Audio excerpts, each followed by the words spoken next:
चल रही है, आरोप प्रत्यारोप लग रहे हैं। चीन का आरोप है कि ताइवान के मुद्दे को एक क्राइसिस में बदलने की कोशिश कर रहा है अमेरिका।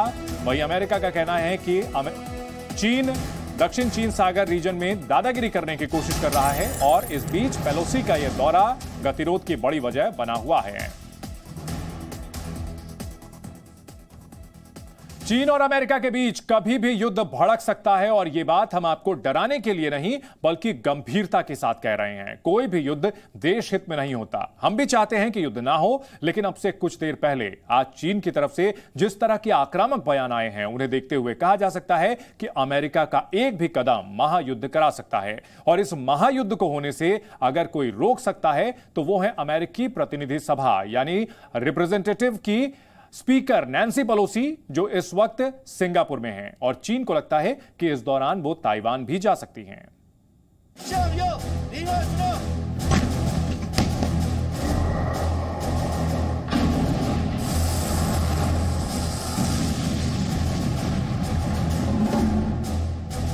चीन इस वक्त दुनिया को जमीन, समंदर और आसमान में अपनी ताकत दिखा रहा है।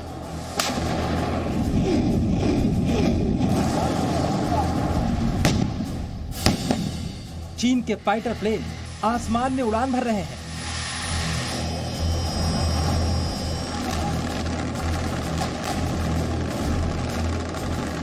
युद्धपोत समंदर में आग उगल रहे हैं।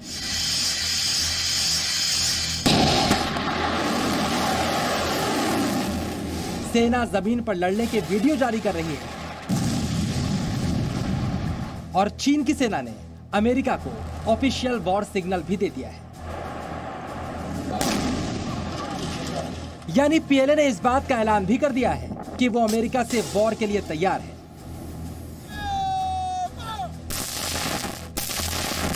और इन सब का मकसद सिर्फ एक है, किसी भी तरह अमेरिका की प्रतिनिधि सभा के स्पीकर नैन्सी पेलोसी की ताइवान यात्रा को रोकना। अमेरिका को यह समझाना कि पेलोसी की ताइवान में एंट्री की सूरत में चीन ने हमले की जो धमकी दी है वो खोखली नहीं है। अमेरिका की तरफ से नैन्सी पेलोसी के एशिया दौरे को लेकर जो जानकारी दी गई उसमें ताइवान का जिक्र भले ही ना हो, लेकिन चीन को मिली खुफिया जानकारी बता रही है कि नैन्सी पेलोसी ताइवान आएंगी, जिसके बाद चीन ने एक बार फिर से अमेरिका को धमकाया है अगर नैन्सी पेलोसी ताइवान आई तो चीन छोड़ेगा नहीं। 如果佩洛西众议长访问台湾，中方必将采取坚决应对和有力的反制措施，捍卫自身的主权和领土完整。 अमेरिका से इस अंदाज में दुनिया का कोई देश बात नहीं करता, लेकिन चीन के तेवर ताइवान पर बेहद सख्त है। इस बीच सबकी नजर नैन्सी पेलोसी और उनकी ताइवान यात्रा पर टिकी है। क्या चीन के लड़ाकू विमानों और मिसाइलों के खतरे के बीच पेलोसी ताइवान आने का जोखिम उठाएंगी? अब हम आपको नैन्सी पेलोसी की लोकेशन बताते हैं। ये तस्वीर नैन्सी पेलोसी और सिंगापुर की राष्ट्रपति हलीमा याकूब और सिंगापुर के प्रधानमंत्री ली सिएन लूंग से मुलाकात की है, जो बता रही है वो एशिया के दौरे पर पहुंच चुकी है। लेकिन क्या नैन्सी पेलोसी ताइवान भी आएंगी? उनकी यात्रा के ऑफिशियल प्लान में ताइवान का नाम शामिल नहीं, लेकिन कहा जा रहा है नैन्सी पेलोसी ताइवान जा सकती हैं और ये खबर ही चीन का पारा बढ़ा रही है। चलिए अब आपको बताते हैं क्या है नैन्सी पेलोसी का संभावित ताइवान रूट। फिलहाल नैन्सी पेलोसी सिंगापुर में है। इसके बाद पेलोसी मलेशिया और साउथ कोरिया जाएंगी। 4 अगस्त को पेलोसी के ताइवान जाने की खबर है। इसके लिए पेलोसी फिलीपींस के क्लार्क एयरबेस से उड़ान भरेंगी। इसी दिन ताइवान की राष्ट्रपति साई इंग वेन से उनकी मुलाकात होगी और अगले दिन दोपहर में पेलोसी जापान पहुंचेंगे, जहां जापान के प्रधानमंत्री फूमियो किशिदा से उनकी मुलाकात होगी। लेकिन चीन ने धमकी दी है अगर पेलोसी ताइवान आई तो पीएलए खामोश नहीं बैठने वाला। 必将采取坚决应对和有力反制措施，捍卫自身主权和领土完整。美方应该做的是。 चीन की आक्रामकता का अंदाजा इस बात से लगाया जा सकता है कि लगातार क्षेत्र में चीन के लड़ाकू विमान उड़ान भर रहे हैं।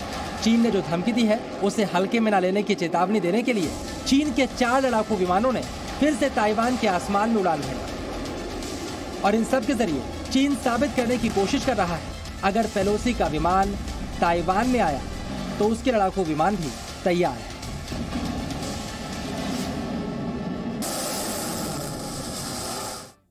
आइए आपको बताते हैं कि चीन और ताइवान के बीच आखिर पूरा विवाद है क्या। दरअसल चीन ताइवान को अपना हिस्सा मानता है। चीन ये मानता है कि ताइवान उसी का एक हिस्सा है जो अलग हो चुका है, जबकि ताइवान खुद को एक स्वतंत्र देश मानता है। चीन से अलग उसकी अपनी एक हैसियत है, ये मानता है। ताइवान का अपना संविधान भी है, ताइवान में चुनी हुई सरकार का शासन है, जबकि चीन में तानाशाही चलती है, ताइवान में लोकतंत्र है। चीन के दक्षिण पूर्वी तट से करीब है ताइवान। ताइवान के करीब कई अमेरिकी समर्थक देश भी हैं, जबकि चीन इससे ऐतराज जताता रहा है। अमेरिका की विदेश नीति के लिहाज से यह इलाका बेहद अहम है, लिहाजा ताइवान को लेकर अमेरिका भी काफी संवेदनशील है और चीन की तमाम धमकियों के बावजूद वो ताइवान का समर्थन करता रहता है।